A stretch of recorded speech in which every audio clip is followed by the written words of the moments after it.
umuntu ari ahantu Amen. mu bantu batagomba kubabi agira ngo ntacyo ashoboye. When you're in the wrong place with people who are the wrong people, you think you can't do anything. Ntabwo anyumvise aba bantu buriya. Iyo umuntu ari icyuma kiri mu ibumba kiri ahantu hadakwiriye agera akabwirwa yuko ntacyo ashoboye yumva nta kintu yabasha.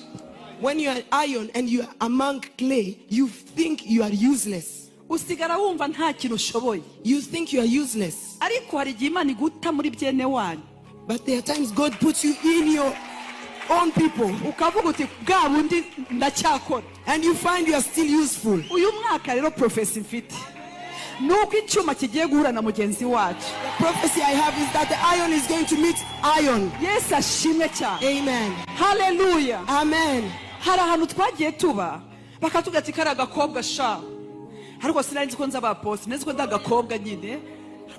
The people used to see me as a young girl, but I didn't know I would become an apostle. Not young girl ariko waretse ikantu nyine ka little girl. Ariko mana yes iga young ni byiza wanyita young ariko mwamse amina. Yes ashimwe cyane ariko ugasanga hari akantu kagasuzuguro. You see, there's ibintu ntabwo mvuga submission ko turayirimo ariko hari igihe ufatwa for granted. There are times you are taken for granted. Hari abantu mfitiye ubuhanuzi. There are people I have a prophetic message for. Wafashwe for granted igihe kirekire. For long. Igihe kirekire. You've been taken for granted They for long. took you for granted. Bagufashe nk'umuntu usanzwe. Ariko uyu mwaka. But this year, Imana iguzaniye abantu who are going to add value.